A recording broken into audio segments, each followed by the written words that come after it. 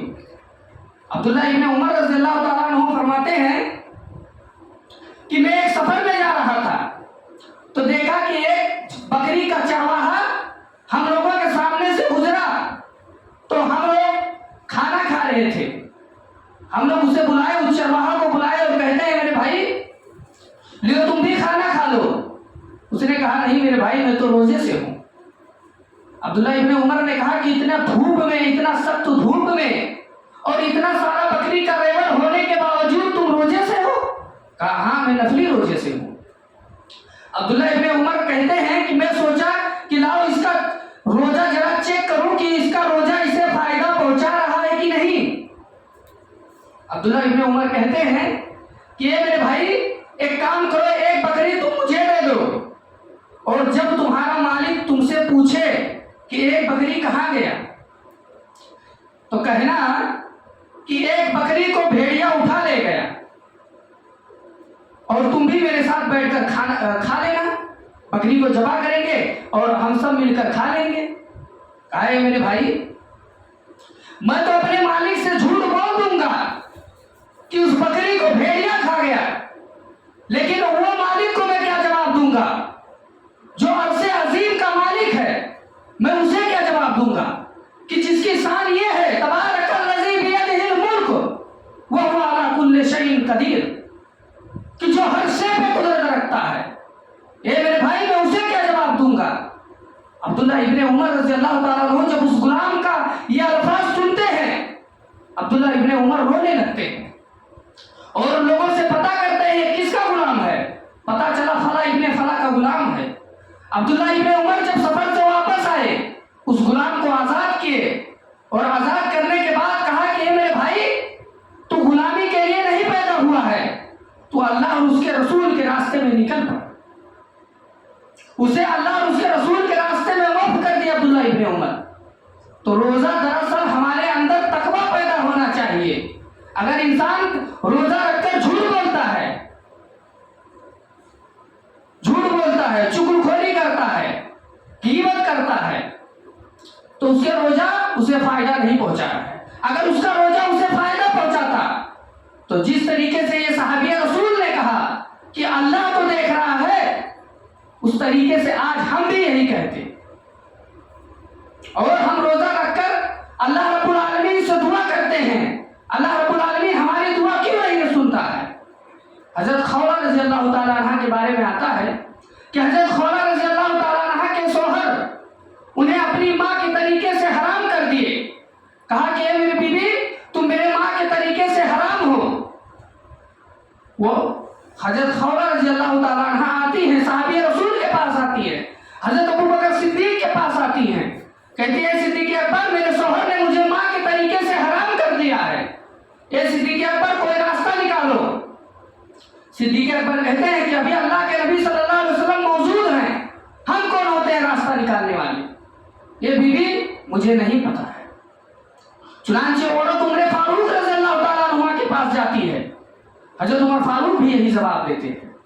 چنانچہ عورت اللہ کے رسول صلی اللہ علیہ وسلم کے پاس آتی ہے، کہتی ہے اللہ کے رسول میرے چھوٹے چھوٹے معصوم بچے ہیں، اے اللہ کے رسول میرے باپ بھی نہیں ہے، میرا ماں بھی نہیں ہے، اے اللہ کے رسول میرے بھائی بھی نہیں ہیں، اے اللہ کے رسول میں اکیلی ہوں، اے اللہ کے رسول میرے شوہر نے مجھے ماں کے طریقے سے حرام کر لیے ہیں، اے اللہ کے رسول میں کہاں جاؤں گی؟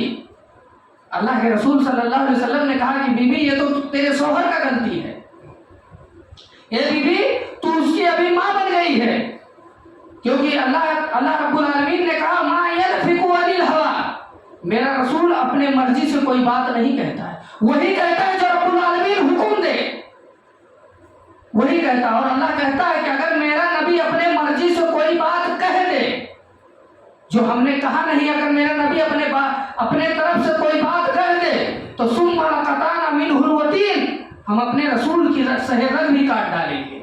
اپنے رسول کی جان نکال لیں گے اگر میرا رسول اپنے مرضی سے کوئی بات کہہ دے.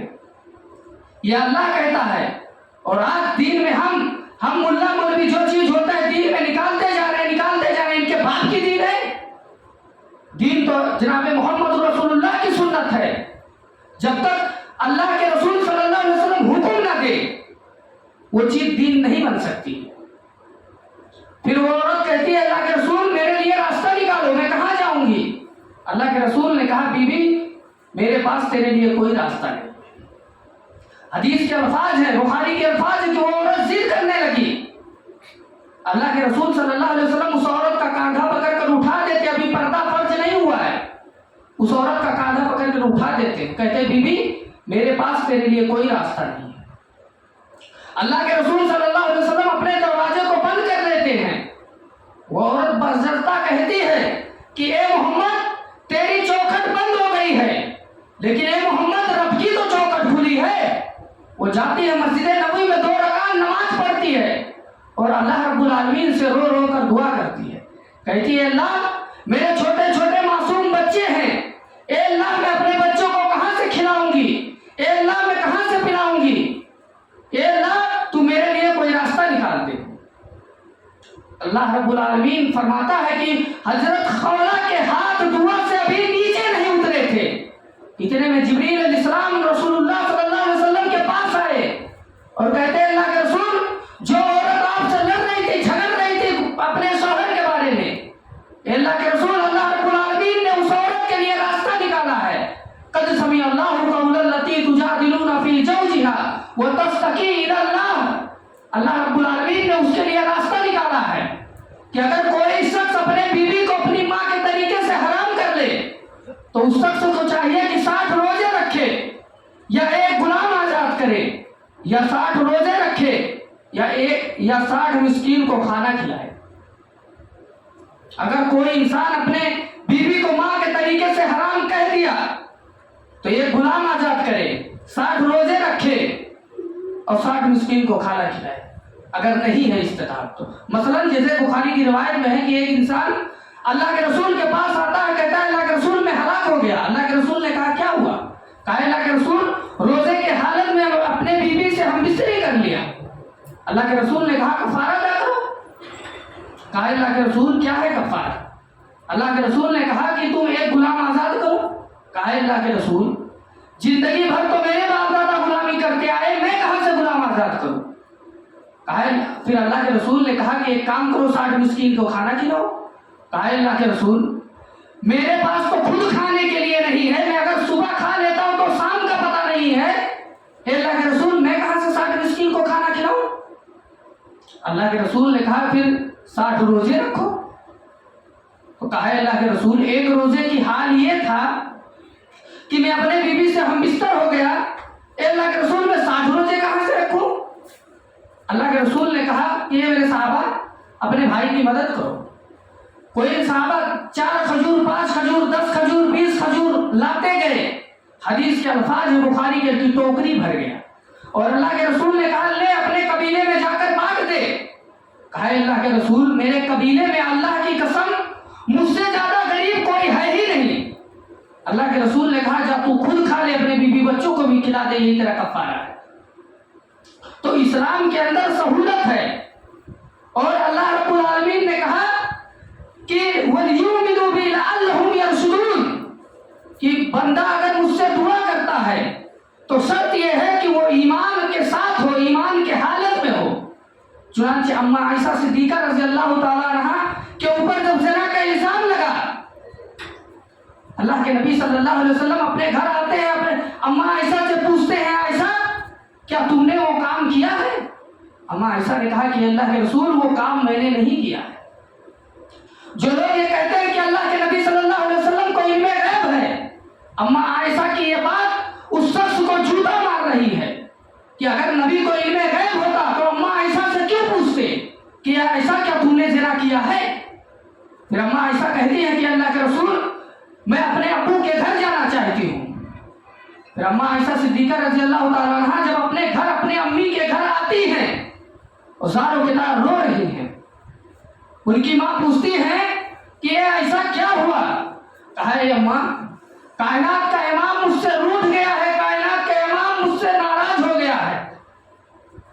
اماں عائشہ صدیقہ رضی اللہ تعالیٰ عنہ زاروں کے تار رو رہی ہیں اور کہتی ہے امی کائنات کا امام مجھ سے روٹھ گیا ہے۔ اللہ کے نبی صلی اللہ علیہ وسلم پھر صدیق اکبر کے گھر آتے ہیں اور صدیق اکبر کے گھر آنے کے بعد وہی سوال کرتے ہیں کہ اے عائشہ کیا تم نے وہ کام کیا ہے؟ اما عائشہ نے کہا کہ اللہ کے رسول میں بارہا کہہ چکی ہوں کہ اللہ کے رسول میں نے وہ کام نہیں کیا ہے۔ پھر اما عائشہ صدیقہ رضی اللہ تعالیٰ عنہ وضو بناتی ہیں، 2 رکعت نوافل نماز 2 رکعت نماز پڑھتی ہیں اللہ رب العالمین کے دربار میں، مصلی بچھاتی ہیں، 2 رکعت نماز پڑھتی ہیں اور کہتی ہیں اللہ میں سر اس وقت کا اٹھاؤں گی جب تو میرا بارات قرآن حکیم میں نازل کر دے گا۔ اے اللہ میں سر اسی وقت اٹھاؤں گی جب تک کہ تو اپنے محبوب کو وحی کے ذریعے بتا نہیں دے گا۔ اے اللہ کبھی میں اپنے سر کو سجدے سے اٹھاؤں گی۔ چنانچہ اما عائشہ صدیقہ رضی اللہ تعالیٰ عنہ اللہ رب العالمین کے دربار میں سجدہ سجود ہو جاتی ہیں اور اللہ رب العالمین سے رو رو کر دعا کرتی ہیں۔ اور یہاں اللہ کے نبی صلی اللہ علیہ وسلم کا یہ حال ہے کہ آپ صلی اللہ علیہ وسلم بیٹھے ہیں اور پسینہ اللہ کے نبی صلی اللہ علیہ وسلم کا جاری ہوا۔ اما عائشہ کہتی ہیں کہ اللہ کے رسول کے اوپر جب وحی اترتی تھی، وحی نازل ہوتی تھی تو سخت سردیوں میں اللہ کے نبی صلی اللہ علیہ وسلم پسینے سے بھیگ جاتے تھے اور جب اونٹنی پہ بیٹھے رہتے تھے اگر اونٹنی کے اوپر وحی نازل ہوتی تھی تو مارے اس کے وحی کے وجہ سے اونٹنی بھی دب جاتی تھی، بیٹھ جاتی تھی۔ ابو بکر صدیق رضی اللہ تعالیٰ عنہ فرماتے ہیں کہ جب میں نے دیکھا کہ اللہ کے نبی کے اوپر پسینہ ٹپک رہے ہیں، موتیوں کے طریقے سے پسینہ ٹپک رہے ہیں، میں تو ڈر گیا کہ جبریل کیا خبر میرے بیٹی کے بارے میں لاتے۔ لیکن اما عائشہ کہتی ہیں کہ میں بالکل بھی گھبرائی نہیں، اس لیے کہ وہ کام میں نے کیا ہی نہیں تھا۔ چنانچہ اللہ کے نبی صلی اللہ علیہ وسلم کے اوپر سورہ نور کی 18 آیتیں جبریل علیہ السلام لے کر نازل ہوتے ہیں اور کہتے ہیں کہ اے اللہ کے رسول اللہ رب العالمین نے کہا ہے کہ جاؤ میرے نبی سے کہہ دو کہ اگر وہ عائشہ کو غلط سمجھے گا تو میرے محبوب سے کہہ دو میں اس کی نبوت کو چھین لوں گا، کیونکہ عائشہ پاک دامن ہے۔ اور یہ جو منافقین جو اپنے دعوے میں جھوٹے ہیں، یہ جو منافقین عائشہ کے اوپر الزام لگا رہے ہیں، یہ منافقین اپنے دعوے میں جھوٹے ہیں۔ جب اللہ کے نبی کے اوپر 18 آیتیں نازل ہوئی، اما عائشہ صدیقہ رضی اللہ تعالیٰ عنہ کی امی کہتی ہیں کہ اے عائشہ اٹھو، سجدے سے سر اٹھاؤ، اللہ رب العالمین نے تمہارے پاک دامنی کا اعلان کر دیا ہے۔ اما عائشہ سجدے سے سر اٹھاتی ہیں اور اما عائشہ کی ماں کہتی ہیں کہ اے بیٹی تم اللہ کے نبی صلی اللہ علیہ وسلم کا شکریہ ادا کرو۔ اما عائشہ کہتی ہیں کہ میں اللہ کے نبی کی شکریہ ادا نہیں کروں گی، میں اس ذات کی شکریہ ادا کروں گی کہ جس نے میرے پاک دامنی کا اعلان قرآن میں کیا ہے، کیونکہ اللہ کے رسول بھی مجھ سے پوچھنے آئے تھے میرے گھر پہ۔ میں شکریہ اس ذات کی ادا کروں گی کہ جس نے میرے پاک دامنی کا اعلان قرآن میں کیا ہے۔ تو اللہ رب العالمین نے کہا کہ دعا کرو وَإِذَا سَأَلَكَ عِبَادِي عَنِّي فَإِنِّي قَرِيبٌ، میں اس کے قریب ہوتا ہوں، لیکن وَلْيُؤْمِنُوا بِي لَعَلَّهُمْ يَرْشُدُونَ، کہ جب بندہ ایمان کے حالت میں دعا کرتا ہے، مسلمانوں روزے کے حالت میں اللہ کے نبی صلی اللہ علیہ وسلم نے دعا قبولیت کی شرط بتائی ہے کہ اللہ رب العالمین روزے دار کی دعا قبول کرتا ہے۔ جو انسان روزے سے رہتا ہے اس کی کوئی بھی دعا اللہ رد نہیں کرتا ہے۔ سفر میں رہو تو دعا کرو، خانہ کعبہ میں دعا قبول ہوتا ہے، یہ سب مقام مقدسہ ہیں، یہاں سب دعا قبول ہونے کی شرط ہیں۔ اور ہم ایسے جگہ پہ دعا کرتے ہیں کہ جہاں تو اللہ اور اس کے رسول کو تو چھوڑو، سیاستہ کی بھی کسی حدیث میں موجود نہیں ہے، ہم وہاں جاتے ہیں دعا کرنے کے لیے۔ چنانچہ حضرت ابو ایوب انصاری رضی اللہ تعالیٰ عنہ کا واقعہ آتا ہے کہ مدینہ کے اندر سب سے غریب صحابی تھے۔ جب اللہ کے نبی صلی اللہ علیہ وسلم مکے سے مدینہ ہجرت کیے تو ابو ایوب انصاری رضی اللہ تعالیٰ عنہ بھی اللہ کے نبی صلی اللہ علیہ وسلم کے استقبال کے لیے ان کی بیوی کھڑی ہو گئی، کہتی ہیں کہ اے ابو ایوب میں یہ سوچ رہی ہوں کہ اللہ کے رسول آج میرا مہمان بن جائے۔ ابو ایوب کہتے ہیں بیوی تم دن میں خواب دیکھ رہی ہو؟ ارے اللہ کے رسول صلی اللہ علیہ وسلم بڑے بڑے امیروں کے گھر نہیں رکے، اور اللہ کے نبی صلی اللہ علیہ وسلم کے سگے ماموں کا گھر اسی مدینہ میں تھا۔ اللہ کے رسول صلی اللہ علیہ وسلم اپنے سگے ماموں کے گھر نہیں رکے۔ ابو ایوب کہتے ہیں بی بی تمہارے گھر اس غریب خانے میں کیسے رکیں گے اللہ کے رسول؟ ام ایوب کہتی ہیں کہ ابو ایوب میں نے تو ایسا کہہ دیا تھا۔ تو چنانچہ ام ایوب مصلی بچھاتی ہیں، 2 رکعت نماز ادا کرتی ہیں، نماز پڑھتی اور کہتی ہیں اللہ تو نے تو کہا تھا کہ کوئی بھی شخص اگر ایمان کی حالت میں مجھ سے دعا کرے گا تو میں اس کی دعا کو رد نہیں کروں گی، لیکن اے اللہ تو نے کہا کہ جو کوئی بھی شخص ایمان کی حالت میں دعا اگر کرے گا مجھ سے تو میں اس کا کوئی بھی دعا رد نہیں کروں گا۔ اے اللہ آج میں ایمان کی حالت میں دعا کر رہی ہوں اس لیے کہ لوگوں نے جناب محمد رسول اللہ کا چوکٹ تھاما ہے۔ اے اللہ آج میں تیری چوکٹ تھام کے تجھ سے دعا کر رہی ہوں۔ اے اللہ اگر اس غریب کھانے کو تو نبی صلی اللہ علیہ وسلم کا اس غریب گھر کو نبی کا میزبان بنا دے تو اے اللہ تیرا کیا بگڑ جائے گا۔ چنانچہ حدیثوں کے اندر آتا ہے کہ اللہ کے نبی صلی اللہ علیہ وسلم جس اونٹنی کے اوپر سوار ہیں وہ اونٹنی بڑھ رہی ہے، لوگ اللہ کے نبی صلی اللہ علیہ وسلم کے پیچھے چل رہے ہیں، کوئی کہتے ہیں آقا آپ میرے گھر پر مہمان بن جائیے، اللہ کے رسول کہتے ہیں نہیں، اس اونٹنی کے لگام کو محمد رسول اللہ نے نہیں پکڑا ہے بلکہ اس اونٹنی کے لگام کو جبریل علیہ السلام پکڑے ہوئے ہیں، اور یہ اللہ کے حکم سے جس کے گھر پر بیٹھ جائے گی اسی کا میں مہمان بنوں گا۔ چنانچہ جب اللہ کے رسول صلی اللہ علیہ وسلم یہ الفاظ اپنے زبان سے ادا کرتے ہیں، ابو ایوب کہتے ہیں بی بی اللہ کے نبی صلی اللہ علیہ وسلم نے کہا ہے کہ اس اونٹنی کے لگام کو جبریل امین نے تھاما ہے۔ ام ایوب کے دعا میں اور روانگی آ گئی، سسکیاں بن گئی۔ چنانچہ اللہ کے نبی صلی اللہ علیہ وسلم ابو ایوب انصاری کے گھر کے مکان سے گزرے۔ ام ایوب کہتی ہے کہ اللہ اگر اونٹنی میرے گھر کے پاس سے گزر سکتی ہے تو اے اللہ میرے گھر پر کیوں نہیں رک سکتی ہے۔ چنانچہ ام ایوب کے دعا میں روانگی آ گئی۔ اللہ کے نبی صلی اللہ علیہ وسلم کی اونٹنی پھر واپس پلٹی اور ابو ایوب انصاری کے دروازے کے سامنے بیٹھ گئی۔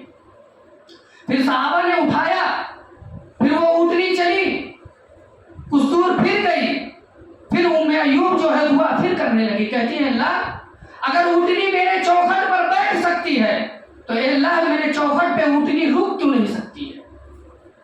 چنانچہ تین واقعہ اونٹنی آئی، ابو ایوب انصاری کے گھر پر بیٹھ گئی اور اٹھ گئی۔ تیسرے مرتبہ ابو ایوب انصاری رضی اللہ تعالیٰ عنہ کے قدموں میں اونٹنی نے اپنا سر رکھ دیا، اور اللہ کے نبی صلی اللہ علیہ وسلم اس اونٹنی سے اترے اور کہتے ہیں ابو ایوب مبارک ہو، تمہیں میرے مہمان نوازی کا شرف حاصل ہوا۔ ابو ایوب انصاری خوشی کے مارے اپنے گھر کے اوپر چھت پہ جاتے اور کہتے ہیں بی بی اللہ رب العالمین نے تمہارے دعا کو سن لیا ہے۔ اے میری بی بی اللہ کے رسول صلی اللہ علیہ وسلم کی اونٹنی میرے گھر کے دروازے کے سامنے بیٹھ گئی، اور اللہ کے رسول نے کہا ہے کہ اے ابو ایوب اللہ نے تمہارا مہمان مجھے بنا دیا ہے۔ ام ایوب کہتی ہے کہ اے ابو ایوب اللہ کے رسول سے کہیے کہ تھوڑا سا بیٹھ جائیے، 5 منٹ بیٹھ جائیے، تھوڑی سی لمحہ بیٹھ جائے۔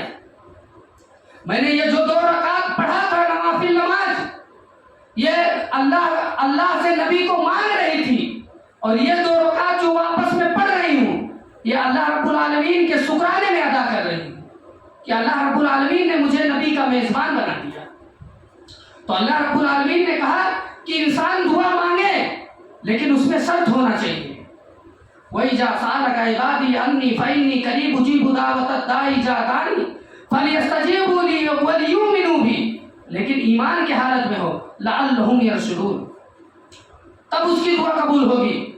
نہیں تو جو گئے ہم وہاں للو پنجو جنگل سبراتی کے پاس، وہ گئے کام سے۔ انشاءاللہ پھر کبھی آئندہ جمعہ میں آپ کے سامنے بیان کروں گا رمضان کے پورے مسائل۔ اللہ رب العالمین سے دعا ہے کہ اللہ ہم جمیع مسلمانوں کو صراط مستقیم پہ چلنے کی توفیق عطا فرما۔